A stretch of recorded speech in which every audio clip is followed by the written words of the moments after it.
Let's talk about spirit animals. I get questions a lot about spirit animals and animal totems and the energies of animals, pets, wild, domesticated, otherwise.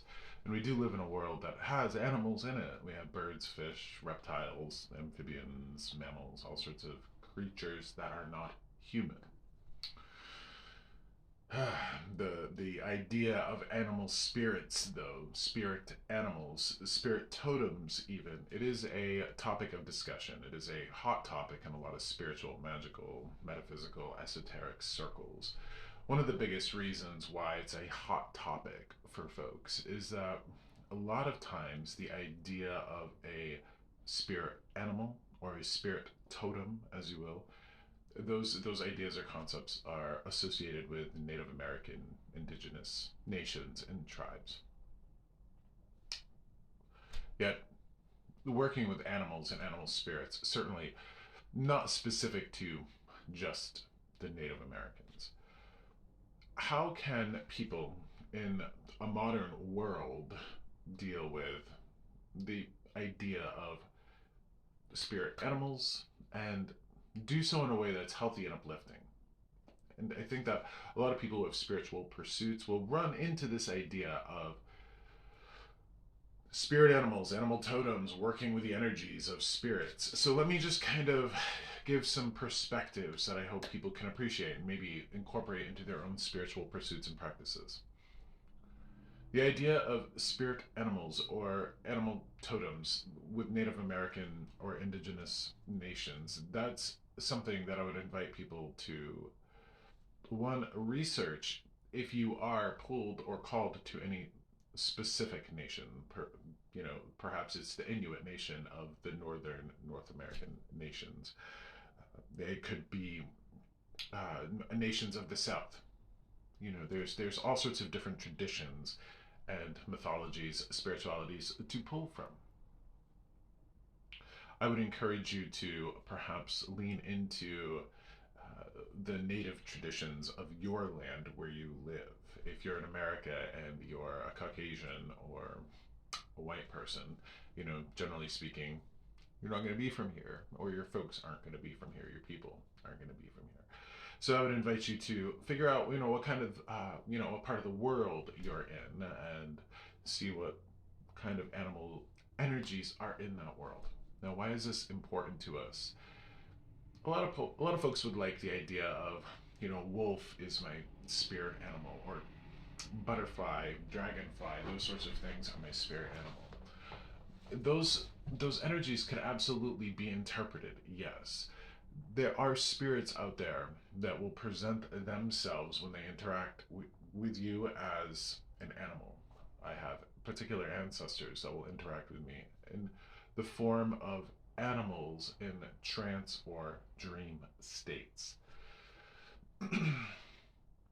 Animals will, again, interact with us in the natural world, so you might indeed have a bird or an animal that you feel called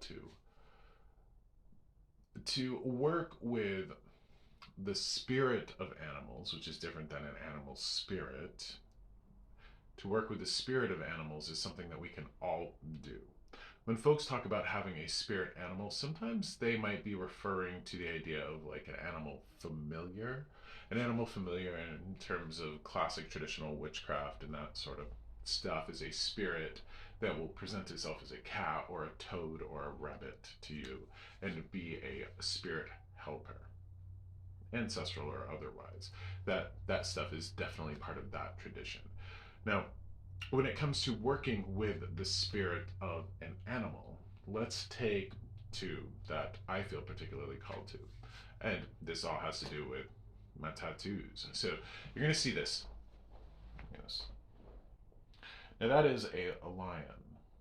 Now, a lion, there's a lot of traditional lore and mythology around lion. I am a Leo rising, my ascendant sign. My rising sign is Leo, so I'm going to present very much like, sort of bold energy. Now, that is the energy of a lion. And lion energy to me, for me personally. I don't particularly say that I have a spirit animal that is a lion. I very much identify with the energy of lion. My husband calls me a big cat. You know, I'm very particular in the way that I like things and, you know, very cat-like in terms of my temperament, etc., etc. I love the lion energy because it is very much like that Leo rising, very bold, very energetic, full of that solar shining energy. There's a lot of principles too with the lion that can help us or anybody attached or attracted to that energy. You know, the idea of taking care of a pride, the idea of being very efficient when it comes to energy. You know, this guy right here, he's gonna manage his energy. He's not gonna overwork, overstress. He's not gonna worry about stuff. You know, he's gonna be very, very relaxed most of the time, and when he needs to be active, he will hunt and be active. That is very much something that I think is something that we can all relate to. Now, that's me in terms of lion energy. I have a whole lot of other reasons why I relate to that energy. This energy, though, my newest tattoo, is a blue jay. You can kind of see the blue jay head. It's not particularly done, but it is very much the energy of a messenger, the energy of the sky, the energy of spirit. A lot of folks, you know, love blue jays. A lot of folks don't like blue jays. I particularly, you know, relate to that. A lot of people like psychics, mediums. A lot of people don't. I'm going to do my thing anyways, just in the same way that a blue jay will. And a blue jay is rather fearless. Now, I love the color blue, and the idea of a blue jay is something that I've always been, you know, sort of attracted to. That brash, I don't want to say brash, but bold, loud energy. You know, they're very protective and they're very fearless. The energy of blue jay came into my life when I needed to be particularly fearless. And I would just keep finding blue jay feathers over and over and over. And that energy is something that I very much relate to. Now, when it comes to working with animal spirits, you can lean into traditional, you know, ideas depending on what sort of mythology or spirituality you're pulled to. There are books like, I believe it's Animal Speak by Ted Andrews, that a lot of folks find insightful and useful. When it comes to being called to a particular energy, like a wolf, when it comes to being called to a particular energy of a spirit, of an animal, observe that spirit as much as you can. Observe that animal as much as you can in its natural habitat. Maybe you can watch blue jays. Maybe you can watch crow. Maybe you can watch bear or deer or what have you. Even if you can't, look these animals up on YouTube and just watch them. If you feel an animal is coming to you to present itself with a particular message, I would research that animal, and I would also lean into what you're feeling when that animal presents itself to you. For instance, you know, there's rabbits and there's snakes and there's all sorts of animals in northern New England. If the synchronicities and signs around those animals keep presenting themselves to you, think about what energy or element that animal's associated with. You know, are you seeing bear constantly? Would that be more earth energy? Are you seeing birds? Is that more air energy?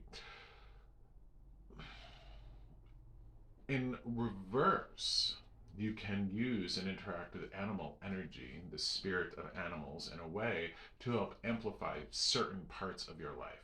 For instance, if you're a parent and you have to go to school and interact or advocate for your children, you very well could utilize the energy of bear. Okay, I have a deck of medicine cards. They're animal oracle cards, and I love the moose. The moose in that is related to self-esteem. I'm 6'7". I'm very big, very heavy, very, very chunky guy, right? And having that card relate to self-esteem certainly helped me because, you know, a lot of folks that can move about and run up and down mountains like my husband, you know, those are like deer. I'm a moose, right? I'm not going to feel bad about being a moose when other people are deer. So there's all sorts of energies and how those animals and the energies of those animals and the spirits can interact. I hope this helps anybody that has questions, and I'd love to hear what your animal energy is, what the spirit of whatever animal you're called to. I'd love to hear that.